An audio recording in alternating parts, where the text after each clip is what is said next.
What's up, everyone? Welcome back to Locked On Sharks, the premier hockey podcast covering your favorite team in the Bay Area. I shouldn't have said hockey, I said just Sharks. Also, my headphones falling out. What a weird start to this podcast. That's only we're one. I like the two. I like the nice. It's like the nice symmetry. It makes me feel better. I don't know what would happen if I took a one. I don't like it. You just fall over. Yeah, I'm gonna tip over. We are recording this in advance of the actual day, so we don't know what's going to happen, but Patrick Marleau has announced that he is making a hockey-related announcement on Tuesday, the day that this episode is coming out. If you're listening to this in the morning, it's definitely going to be before it happens because I think it's in the afternoon. We don't officially know what he's going to announce, but all signs point to the fact that he's retiring because he didn't play hockey this season. He's old. So it makes sense. But maybe he's the new GM. We don't know. We're going to break down his career, Hall of Fame case, all that good Patrick Marleau stuff. Patrick Marleau. No, I don't like it. Patrick Podlow. I don't know. We'll sort it. You're Locked On Sharks, your daily podcast on the San Jose Sharks. Part of the Locked On Podcast Network, your team every day.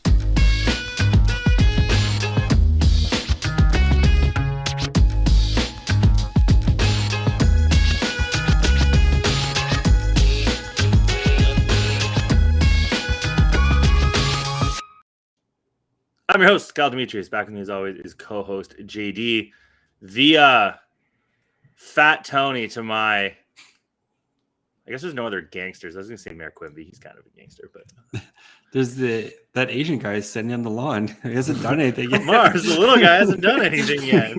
You know it's going to be cool when he does something. I like that the fleet of, he had a great name, by the way, just shows up and it's like, we have the Yakuza, that does an exposition about who the Yakuza are. What an insane episode that is.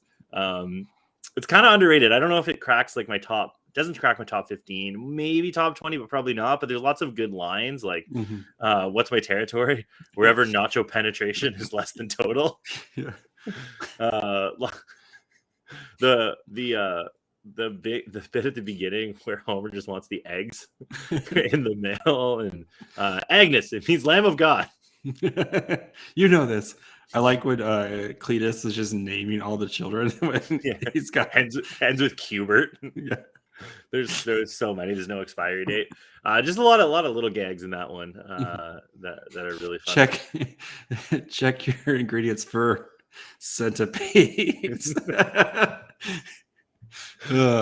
Imagine of all the businesses you make a pretzel wagon, also $1 a pretzel. That really doesn't seem cost effective. I don't know how you're going to turn a profit. I mean, that was also like 25 years ago. Yeah, I guess, but still $1 a pretzel. Think about the gas. I don't know. It just seems really cheap. I guess pretzels are cheap, but how good do you think? Cheaper. How good do you think those pretzels were? As someone who worked at a pretzel place, did you work at Wetzel's? No, I worked at was it Auntie Anne's Pretzels. Oh, nice. Yeah.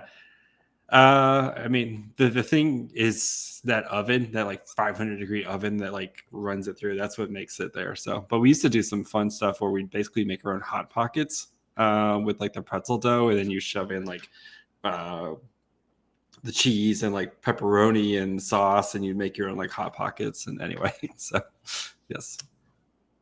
I have so many questions that we will answer later. Yes, we will answer. How long did you work there? I spent a summer there between my junior and senior year. Nice. So many pretzels. Are you a hard pretzel or a soft pretzel guy? I used to, after there, it took me a long time to eat soft pretzels again. But either or. Hard pretzels definitely with mustard. Soft pretzels with cheese. Oh, interesting. I hate hard pretzels. Terrible. Patrick Marleau. Big question here before we get into any sort of debates or talking about anything else. Yes.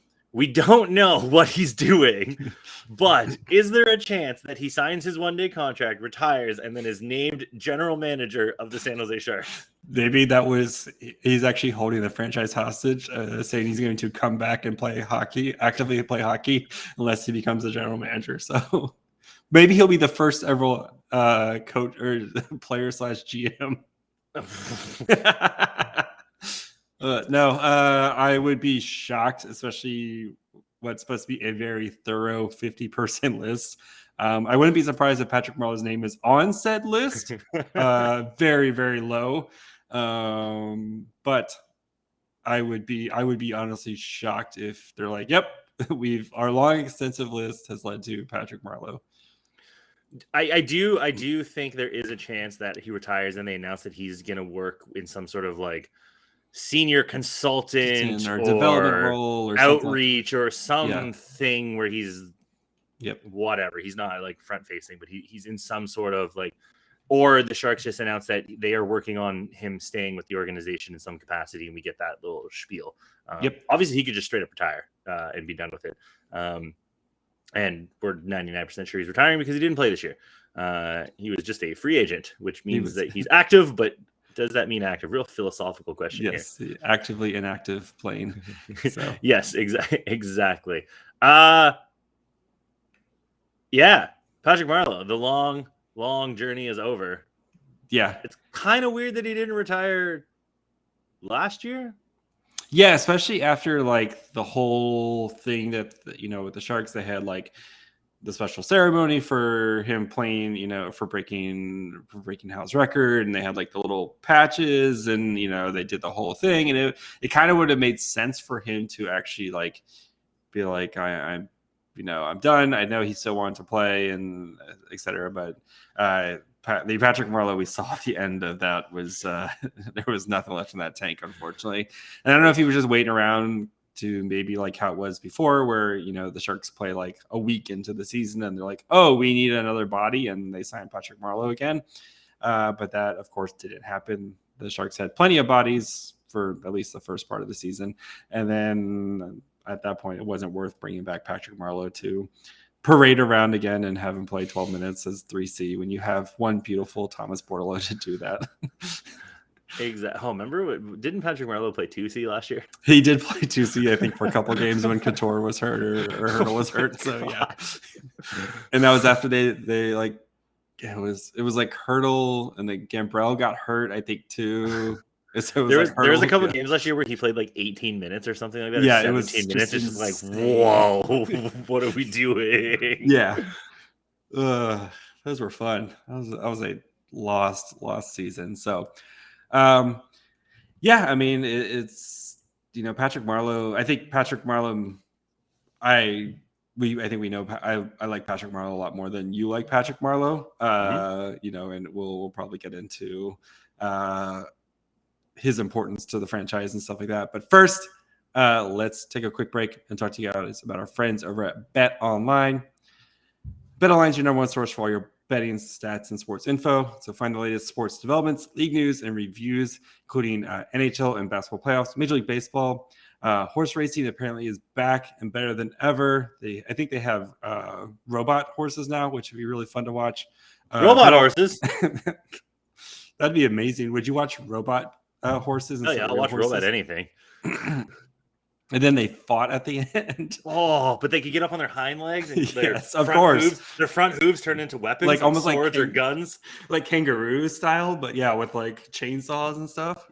Chainsaw, yeah. One person, you got it. Like one person's like a chain. Yeah, or a mace. The poor jockeys are on there. So have to hang on for It's like chicken, like. Exactly. But then when the jockey gets knocked off, you have to kill the jockey. So it's a real blood sport. Yes. God, I can't wait for the future. BetOnline.net. BetOnline, it's got you covered for all your robot horse chicken events that are coming in the future. So head to their website today. Use your mobile device to learn more about the transaction. BetOnline, where the game starts. Hell yeah. Give us our advertisement dollars. Money, please. Ding, ding, ding, ding, ding, ding. Well, it's better than listening to the same stupid BetOnline ad that everybody reads over and over again. I mean, yes. Like we invented a new sport. So yeah, horse jousting. No, yeah. That's a real thing. Chicken. Horse chicken, yeah. But also jockey death. It's a real Mortal Kombat here. But they're little people, so it's fine. I'm kidding. We'll get the jockey elves from that terrible Simpsons episode. So, yeah, see, they're not even real people; they're elves. They're magical. They're magical. They don't die. All right, so let's talk about Patrick Marleau, the compiler. So I mean, it's indisputable that he did compile. He played the most games in NHL history. He did play the most games in NHL history. He was never the Sharks' best player. Well, but pre-Thornton. You give it Owen Nolan until. Well, I guess. So let's see here. 2000. So Patrick Marleau had, maybe not. So in 2005, 2006, he had 86 points, but Thornton got there and won the Hart. Tough. What about 2003, 2004? Let's see here. I guess. Yeah, because Owen Nolan was gone then. Yeah. So he was definitely the best player in 2003, 2004. Let's see, next season, 05, 06. Oh, we just did that. Yeah, it's Thornton. Yeah, basically went the wrong way. So with 03, 04, 02, 03, Timo Solani had a better season. Domfus had a better season. Yeah. Nolan was still there, but Nolan actually had 42 points in 61 games. So he definitely was. So I think he was probably the Sharks' best player in 03, 04. Not probably. He definitely was the Sharks' best player in 03, 04. But you're hard pressed to make that case anytime before then. He was also younger. Yeah. And then anytime after Joe Thornton got there, he just wasn't. Yeah.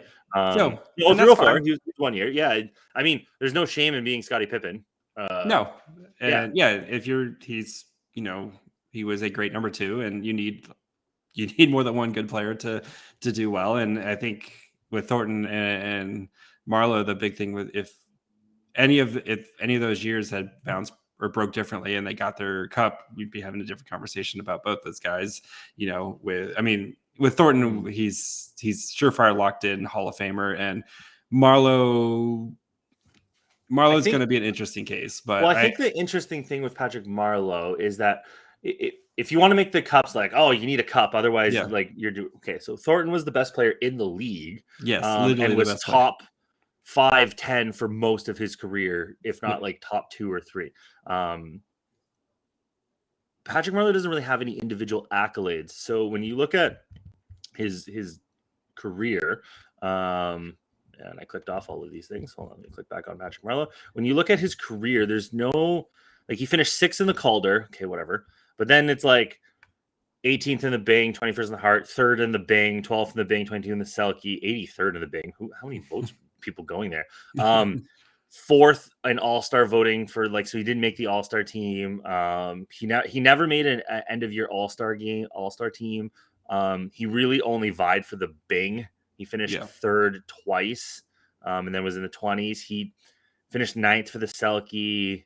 6th for the Bing here, 8th for the Selke. He was never really a Hart contender, so it's tough when you look at his Hall of Fame career case, because there's no disputing that he's important to San Jose. Duh, we don't need to sit here and talk about wow, as you say to me all the time, he's literally called Mr. Shark.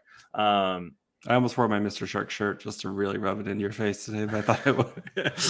I don't hate the person. I just God, that Patrick Marleau. I don't hate them. I just really want San Jose to win the cup, and I think he was not the guy to deliver it. But anyway, that's neither here nor there. Yeah. I think when we break down the Hall of Fame case, it's gonna be tough to get in because he has no individual accolades. He does have the most games played ever, though. Yes. That's important. That's important. But when you look at career points, 50th in career points. He's 50th. So the guys above him, guys that aren't in the Hall of Fame that are above him, Vincent Damphousse, he's not going in. Bernie Nichols, who probably should be in. Roenick, who is very similar to Patrick Marleau in points and goals. And then you got to go up to Turgeon, should probably be in. And then really nobody is, Ovechkin and Crosby are active. Thornton's active, and Yager technically is not. I think he's eligible this year. But anyway, not a lot of guys aren't in above him, but the guys that are around him that aren't in are cases like him: Roenick, Nichols, Domfus, Turgeon, and then right after Patrick Marleau, Rod Brindamore's not in. Patrick Kane probably will go in. Daniel Alfredson's not in. Very similar case to Patrick Marleau. Malkin's going in. Then you got to go all the way down. Theo Fleury, who was a point per game player, probably should be in. Sedin is there. Dave Taylor, Anze Kopitar, Keith Kachuk, Ray Whitney, Pat Verbeek, like another Sedin, Bobby Smith, Eric Stahl. Like now we're getting into guys that probably aren't Hall of Famers until you get to like Alex McGillney, who should also be in the Hall of Fame. So not a lot of guys around his area when it comes to points are. But I think with him though, like because his goals, like the ratio, like goals to assists, is way better in his favor. You know, especially when you're playing with Joe Thornton, who's going to be setting you up for goals for your entire career. Well, what do you mean? That's like because he's got 566 goals and only 631 assists. You know, so like playing with Thornton, who's the greatest assist man of our generation, or in the NHL, one of the greatest assist men in the NHL. Like if you look at his goals, right? So he's 23rd in goals. Again, I know he's played a bajillion games, but like guys who are around him in goals. So Yari Curry, 601. Mark Recchi, 577. Mike Bossy, 573. He's at 22. Joe Nieuwendyk, Matt Sundin, Mike Madonna, Guy Lafleur.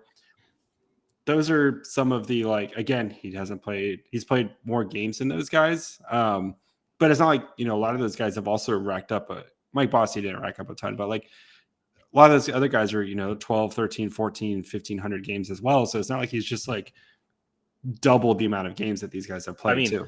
I mean, he's played 500 more games than Yari Curry. Yeah.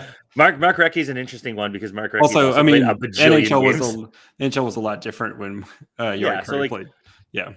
Joe Nieuwendyk only played 1,257 games. But the thing that goes in the favor of like a Joe Nieuwendyk is that he's almost a point per game player. Yeah. So Joe Nieuwendyk has 1,126 points in 1,257 games. I think the longevity is both a gift and a curse to Patrick Marleau. Yeah. Because I think it's what it gets him in, because I don't think you can have the guy who played the most amount of games in NHL history. I tend to kind of agree, but like again, Matt Sundin has 564 goals, but Matt Sundin also has 1,349 points in 1,346 games. So he's above a point per game. So I think that's really where it's going to be hard, because maybe like Joe you said, Thornton scored a couple more goals here and there and helped Patrick Marleau score. Oh man, just drive by a Joe Thornton. Poor Joe Thornton. So like when you look at the goal totals for Marleau, he started off like he was an 18-year-old straight in the league, had 13 goals and 19 assists for 32 points in 74 games. Perfectly fine regular season. 21, 17, 25, 21. So really in his 4th season, he becomes a consistent 20 goal scorer. He goes 25, 21, 28, 28, pops for 34, 32, then only goes down to 19 in 78 games in 2007, 2008, back up to 38, 44, 37, 30, 17 and 48. And then in 2013, 14, at the age of 34, he puts up 33 goals. And that's 70 points. And that's really his last great year. 19, 25, 27, 27, 16, 11, 10. So he very consistently hit that mid-20s mark. You know what I mean? Do you think that's... that pushes him into the Hall of Fame? Like that's good consistency, but is that Hall of Fame consistency? And that's going to be the thing. Yeah. He's in the Hall of very, very good. But I think him having the record is going to be the kind of thing that kind of pushes him over. Another kind of just a little interesting, it's kind of a dumb stat, but Patrick Marleau was always kind of considered, couldn't come up big in the, when kind of a bit of a choker, stuff like that. He is 8th in the NHL in game-winning goals at 109. So just that's regular season though. Yeah, but that doesn't matter. Still, they won a ton of games while he was there and stuff like that. So, I mean, I think he gets in. He's not like a first ballot and stuff like that. And he's going to be a very interesting case. I think if he didn't have the games played record, his case would be for sure not. But I think having the games played record, nice guy to the media, et cetera, like. I think that's what puts him eventually in. You could see like in a weak class type of thing where it's like, oh yeah, I guess this is the year we'll put Patrick Marleau in type of thing. But, we'll kind of end it here. I mean, what do you think? Do you think he gets in, or is he eventually? I don't know. Just for the playoffs thing, he's actually 14th all time in playoff goals. with they played a lot of playoff games. Yeah, with 72 playoff goals. The only people not in the Hall of Fame above him are Claude Lemieux, who's never getting in, and then Jaromir Jagr, who's just active, and then Esa Tikkanen. He's tied with Esa Tikkanen, who's from the Oilers dynasty. If you look at his playoff NHL extras, no, I want NHL playoffs. Where's NHL playoffs? There you go. He's played in 195 playoff games. He played in playoff games basically every year. That's absurd. 25th actually, most. So, yeah. Who has the most? Can you guess? Most playoff games played? Mm-hmm. Ray Bourque. Chris Chelios, 266. Off the post. 266. Oh my lord. Right. He actually has Patrick Marleau has actually 127 points in 195 playoff games. The thing with Patrick Marleau though was that like the Sharks always flamed out. So in 2001, 2002, his 11 points in 12 games didn't really matter. 12 points in 17 games, 14 points in 11 games in 05, 06, but they only played 11 games. Then he had 6 and 8 and wasn't really doing anything. But then in 2009-10, he had 13 and 14 games. Then he had 13 and 18. When they went to the Cup, he only had 13 and 24. And I think that's kind of a lasting image as well with people is like the playoffness. Yeah. With him. So I don't know. How do you think the playoffness factors in? Because he's deemed unclutch. Which is by the broader hockey community. Which I don't think is like totally fair. Yeah, I don't think it's totally fair either. Again, so even if like looking at the playoffs, so he has, again, he's 9th at 16 game-winning goals, and he has 4 overtime goals, which is tied for 6th. So, like, he has scored in big moments, but yeah, I think the failures of the Shark, again, if one of those years, if the Sharks, things break the Sharks' way and they win a cup, I think we have a different. He probably gets in, but a lot easier. Yeah, I know, as dumb as Cups rule sound, but if he's putting up almost a point per game on their Cup run and they win the Cup one year, because I mean during the playoffs he was putting up, in his prime years, putting up nearly a point per game in the playoffs, and the Sharks just couldn't. Do you think that him getting stripped of his captaincy factors in?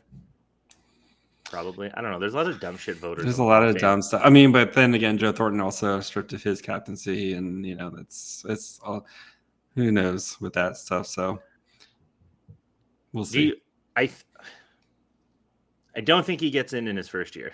No, I don't. Like I said, I think unless so he retires in 2022. So unless the 2025 class is just truly horrendous. But that's Chara's retiring, and Chara's going to get in. Yep. If you like it or not.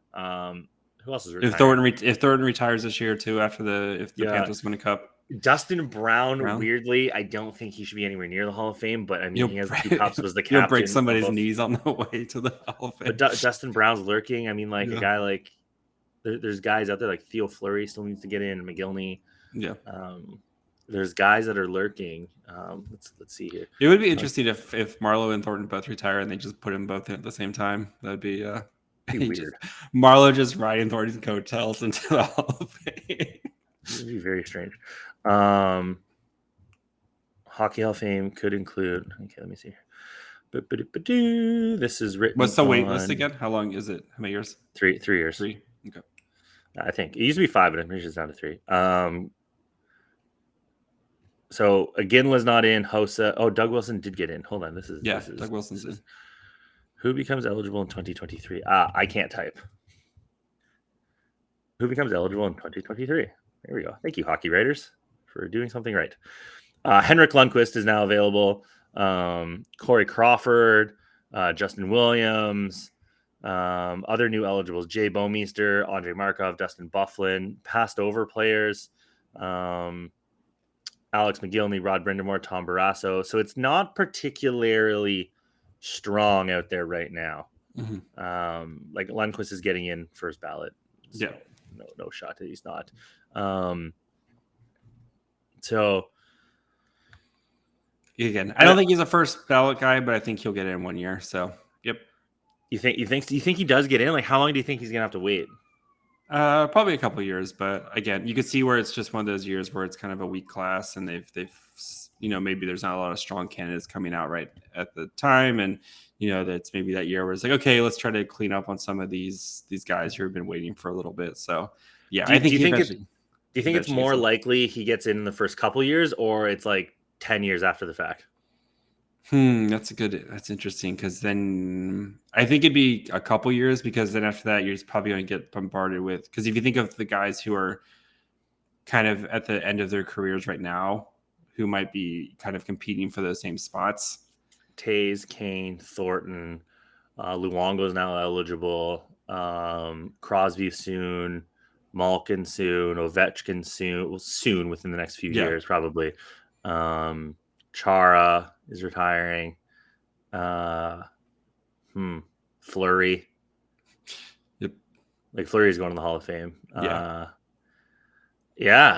McDavid. He just gets tired of the Oilers. David, but then there's going to be like when Jason Spezza retires.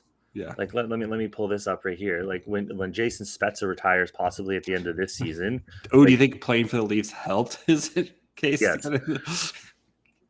Or for Marleau, it helped. Well, see, Jason Spezza has 995 points in 1,248 games.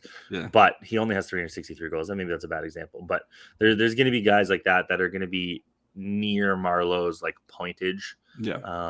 That will be coming due. So Marian Hossa just retired. Possibly just got in. I can't remember. I think it's going to be. I think it's going to be tougher to get in than Sharks fans want to admit, and I really, really think there's a very strong possibility he doesn't get in the Hall of Fame. Yeah. I am a small hall guy where I think it should only be the cream of the crop, but like obviously as we get down to years, like guys like Kevin Lowe get in for some reason. Like look how long Doug Wilson had to wait, and Doug Wilson was like the preeminent defenseman of his era. Yeah. Dude like had all the offensive records for a long time. So there's case to be made on either side of the argument. And obviously I think it's just a matter of time before they like San Jose doesn't have a retired jersey, so it'll be him and Thornton.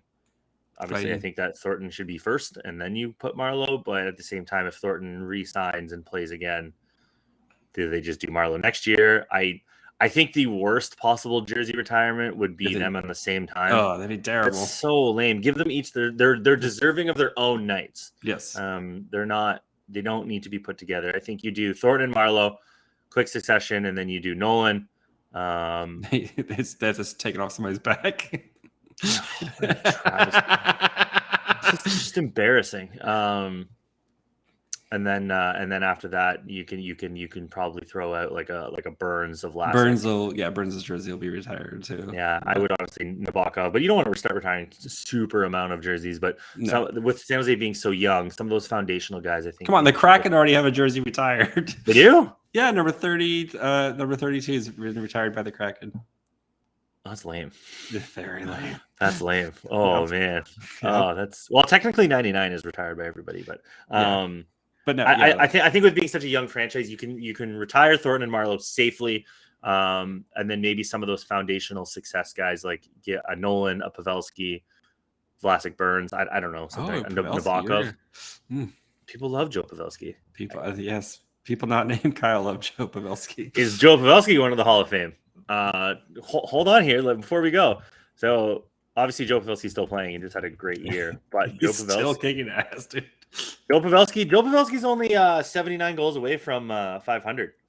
He's got 924 points in 1168 games. If he can somehow claw out 76 more points, get to 1,000, it's going to be tough for him to get to 500 goals. He had 27 this year. Yeah, play with Jason Robertson will help. So, yeah, I think like that. Like does Joe if Joe Pavelski gets to 500 goals and like 600 assists, and he's at 1,100 points in 1,300 games, isn't that a better case than Patrick Marleau? That's a debate. Also, no. Actually, he does have one individual accolade. He was on the year-end All-Star team in 2013-14 when he had 79 points and 41 goals in 82 games. That's one up on homeboy. You know what I mean? Yeah. Where was he? He was on. So he got beat out by Jamie Benn, Sidney Crosby, Corey Perry. Ugh. The second team that year was Joe Pavelski, Ryan Getzlaf, Alex Ovechkin. What a time to be alive. So I'm really excited for him to become the new GM, and his whole podcast just gets burned down in flames. It is what it is. Yeah, I don't know. I would be equally. I think at this point I'd be a little bit more surprised if Marleau gets into the Hall of Fame. I think there's a lot of strikes against him other than that games played record. But I think it's like 55-45. I think he ekes in, but that's just. But like down the line, yeah. So I think he ekes in a week class. So yeah, and as you get into his eligibility year and you get farther away from his career, I think maybe some of that unclutchness maybe goes away. And it's more raw numbers, but then I don't know if that helps him. See, it's such a debate. He's like, it's like the Sedins that I think are like the bar. Yeah. You have to be better than a Sedin to get into the Hall of Fame. Was he better than a Sedin? I don't know, because a Sedin won the Hart, and another Sedin won the scoring title. So I don't know. It's a very tricky case, and Patrick Marleau. Did Jonathan Cheechers steal Patrick Marleau's goals? On next episode of Locked On Sharks. If you would like to talk about more crazy conspiracy theories like that, you can do that on the internet: Twitter, Facebook, Instagram, Locked On Sharks, YouTube, Locked On Sharks, email lockedonsharks@gmail.com, Spotify, Apple, Amazon, Locked On Sharks. JD, who's currently roaming around making pipe bombs at no, I shouldn't say that. Lego bombs. Lego. You're gonna get the wrong people on YouTube again. JD's currently making a Death Star at Legoland. I've already asked Steph if I could either get the Death Star or the Millennium Falcon from Legoland, and she said no. So why are they like big or expensive? They're like $800 a pop.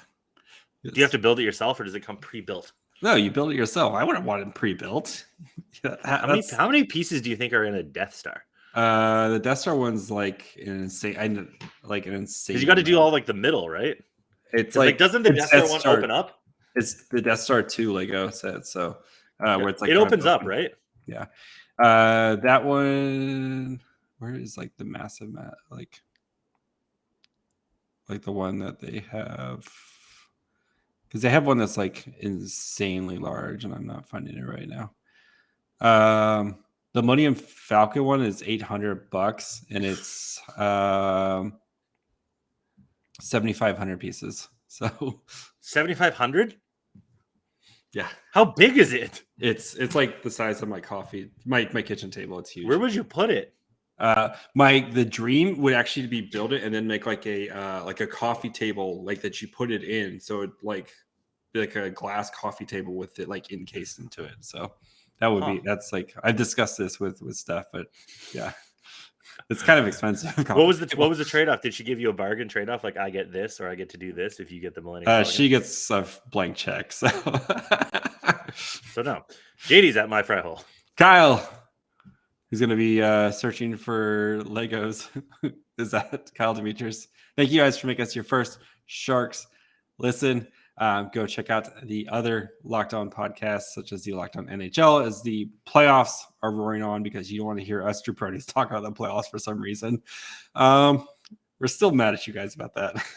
So weird. It's so weird. Or go check out any other amazing podcasts on the Locked On network, such as Locked On Los Angeles Rams. Bye, friends.